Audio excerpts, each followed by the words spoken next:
From the WIS Traffic Studios, I'm Elijah Campbell. A few accidents to get to that are causing some issues on the roadways. But we do have some good news, though. We all love good news. And that's that the accident on I-20 eastbound at I-26 and exit 64 has been cleared, so traffic moving much more smoothly through that area. But we still have some active accidents that have caused active traffic backups, including one on Forest Drive at Highway 12 and Percival Road, Freshly Mill Road at Kennerly Road, Green Springs Drive near Inway Drive, Highway 1 at Augusta Road between Brickyard Road and Sparkleberry Lane, 2 on I-20, one eastbound at Wilson Boulevard near exit 71, the other westbound after Monticello Road near exit 68. We also have one at Old Orangeburg Road at 2 Notch Road, Pisgah Church Road at South Carolina 555 and Farrow Road, and Screaming Eagle Road at McCord's Ferry Road.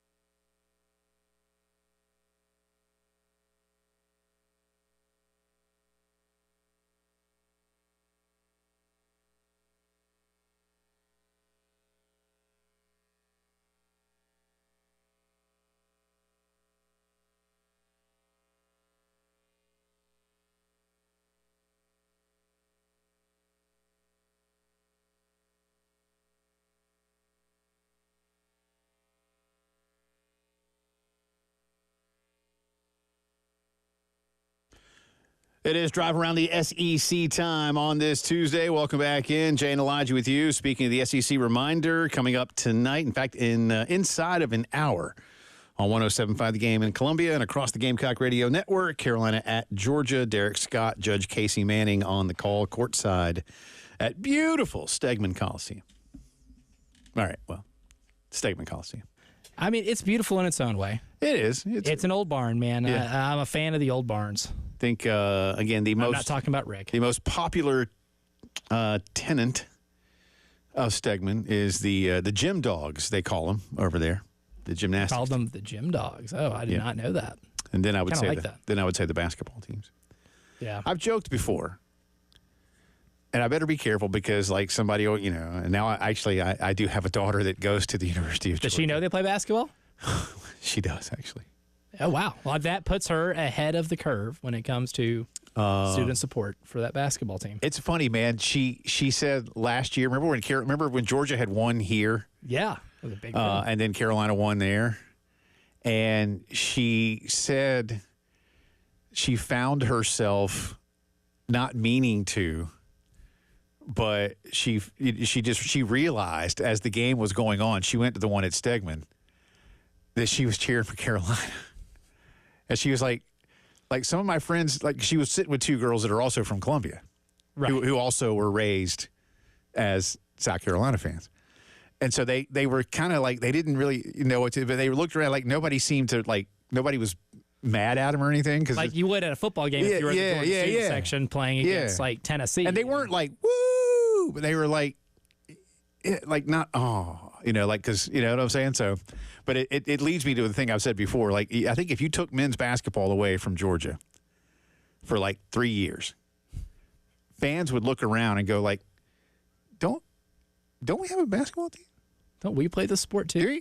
Every March they'd be like, oh, this is a really fun sporting event. It'd be fun if our school played this. And it's like, I know we used to. I remember going once. Didn't we? Is that? You think Kirby Smart ever watched the NCAA basketball tournament and been like, man, this is exciting. I wish we played basketball. Hey, Coach, we do. Yeah, you do. No, it's all good. You do. Anyway. The gym's just right down there. It's not far from the stadium at all. It gets used. But yeah, I remember her telling me that last year. Like, I didn't know. I was like, well, listen, you do whatever you're comfortable with. But when you've, 18 years worth of one thing and then taken to another, I get it. So anyway, all right. Also tonight in basketball, and we'll have more from Elijah in the final segment on breaking down the game. Oklahoma goes to Texas A&M, and we got a good one. I think from a rankings perspective, it should be a great one, and from a rivalry perspective, it's an awesome one.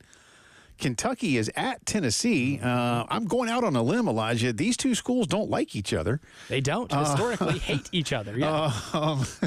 But the Vols 10.5-point favorites. What that number's at 10 now? Let me get the BPI gives the Vols a 77.6% chance to win. Is the EBPI in the same ballpark?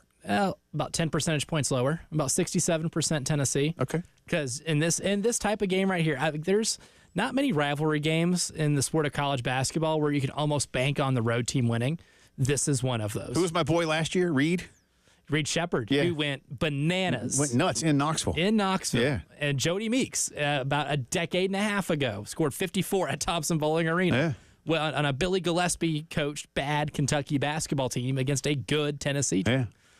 That type of stuff happens. Even Tennessee. Reed Shepard ain't walking through that door. He ain't walking through that door. But I remember, the 2005 Tennessee team that went into Rupp and beat them and kind of legitimized Bruce Pearl's his tenure at Tennessee. That's where he sweated through the orange blazer.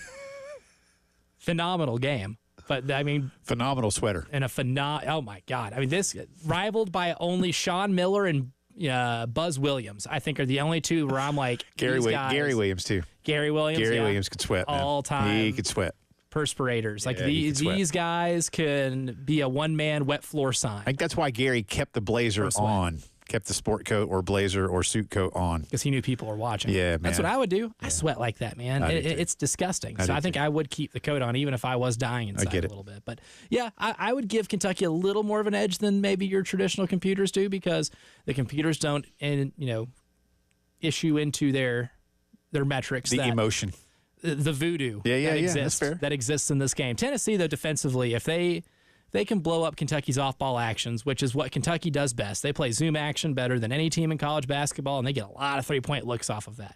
If they can make those three-point looks challenged and they can keep Kentucky off the glass for second-chance points, Tennessee should win that game.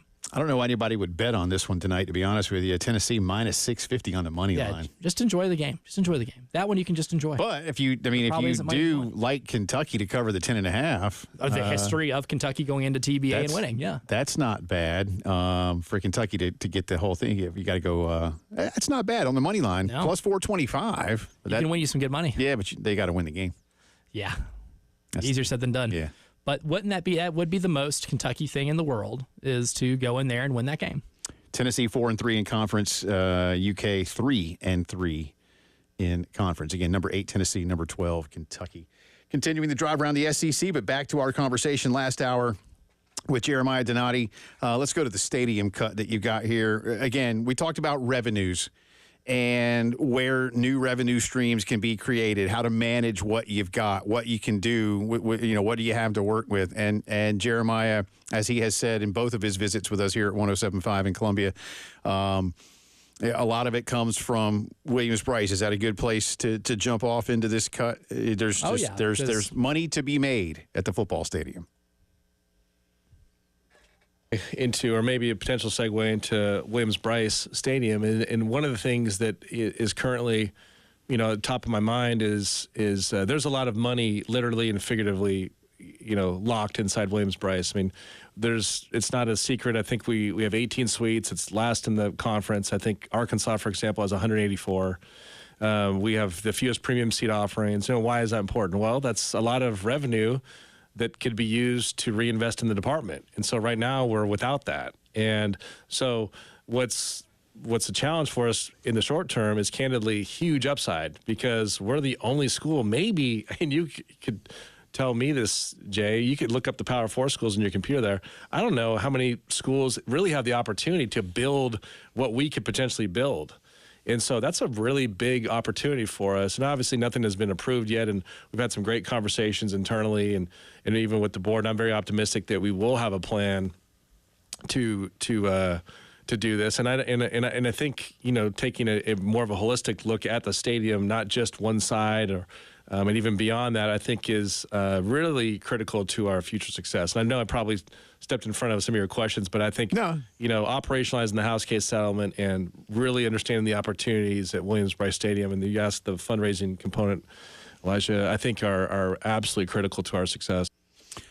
Again, for those of you who missed us talk about this about an hour ago after Jeremiah had left, I brought up the story of talking with Eric Hyman and having these kind of conversations on the air with Eric, but also with a lot of Gamecock fans.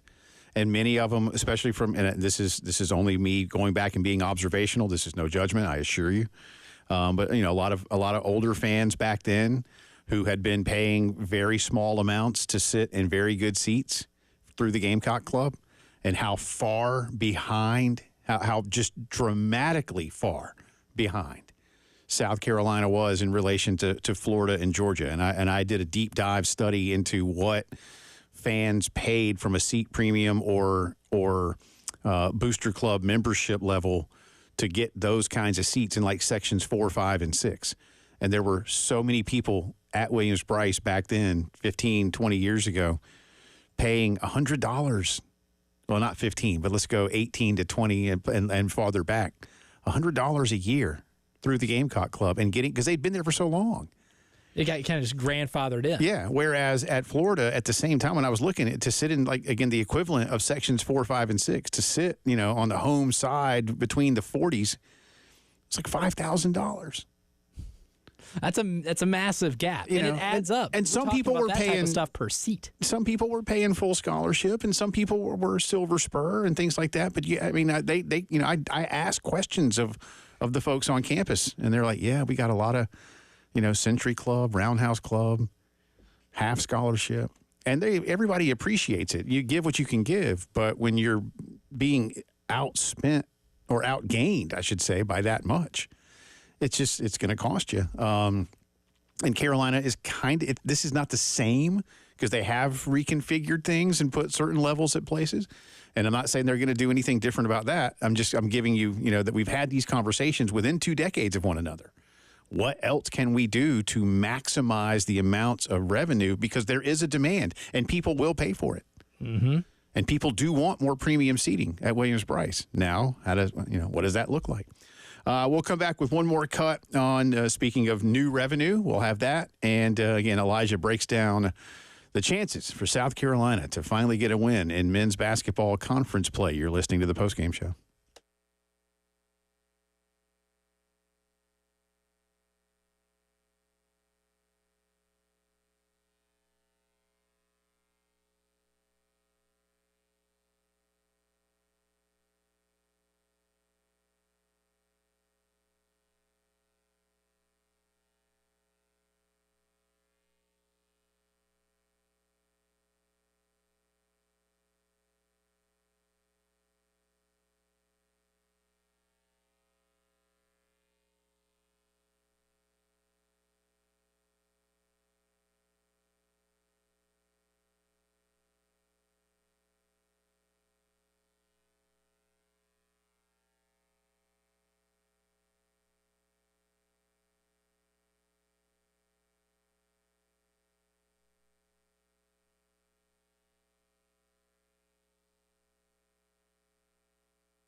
Welcome back in. Final few minutes of the postgame show here on this Tuesday afternoon. Carolina basketball coming your way in just a little bit. Gamecocks at Stegman. Elijah will break that one down.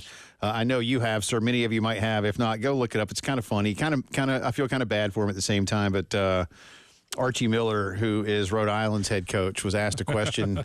It was pretty innocuous, question-wise, about just the state of college basketball and what was going on. And I guess the other day, some prankster type guy on Twitter, that's rare. Kidding. Put out like, God, can you believe it? It's since January the 3rd or whatever the first day of conference play was. For everybody saying how great the SEC is, the SEC is actually 54-54. Which is a funny tweet. It is. That's good. That's a good It's clever. It is. Yeah. I like it. It's clever. And I don't know if somebody on Archie's staff saw that and ran with it, but he said, and listen, I know, and he basically said hey, even the SEC, which is doing well, is 54-54. And I think people apparently in his press conference kind of looked around like, bro, that's how sports works in conference play. Someone wins and someone loses. I mean, I guess to Archie Miller's point, if there's any conference in the history of college basketball that would have 2 winners in one game and not a loser, it might be this year's SEC. Could be, yes. You cannot lose in the SEC and win. But I felt, I felt kind of bad for him, to be honest with you. Because he has been just mocked all day on that. And he ran with it. And I get it. If it was, but he didn't, I don't know. I don't know who fed him the info. But coaches got too much. Seen it. He had to have just seen it and been like, yeah, great point. Yeah. And I'm like, no, man, no. Every conference. At the end of the conference season, everybody's going to be 500. The overall record is going to be 500. That's how it works. See, all the conferences are the same. Unless there's Archie's making a point here. And even if there's a rare draw for some reason. You know what? They went to their 32nd overtime, and we just said tie. We have played this game for 3 days. Still be a 500 conference record. Anyway. One final one here from Jeremiah Donati, speaking of revenue and basketball that Elijah posed to him. Yeah, because obviously one of the biggest changes in college sports now is that there is a different revenue sharing model for the women's basketball tournament, right? We've known for years that the men have had a share of the TV revenue from that event, and now starting next year, we'll do the same thing for the women's tournament. So I kind of asked Jeremiah if that may be one of the reasons why they might have, been a little more hasty when it comes to signing Dawn to an extension. I mean, it was great, and for those listeners at home, that payout will model, to some degree, the men's tournament model with not quite the same economics, but it'll start to matter here very quick this year. And of course, if you look back, we asked our CFO to take a look back at our success over the last 4 to 5 years, and it's real money. And so you'd like to think with the trajectory of women's basketball that we're just getting started there. And so of course, being at the top of the hill, so to speak, that bodes well for us. But I've been a proponent that there's more to the story of the economics of women's basketball. I think you're seeing with those television deals. I think there's some things that we need to look at from a ticketing standpoint. I just got the ticket notice for the women's tournament in Greenville. Those prices are up 35% year over year. Right. So women's basketball is going in a great direction. So, and Dawn, on her for a moment, she's a once in a generation talent. And so there's the economic side of it, but there's also the intangible benefit. The city of Columbia and USC has benefited greatly by us being blessed with having her as the coach. So there's you got to kind of look at the holistic part of it when you take all that into. It was such a no-brainer to do what we could to really show commitment to her. And she has. She's incredibly involved, and everything else speaks for itself. So, but it's overdue in terms of what they're doing at the national level. And I did not know that until he told us though about the SEC tournament. 35%, and they'll sell it out, man. At least, a lot of games will.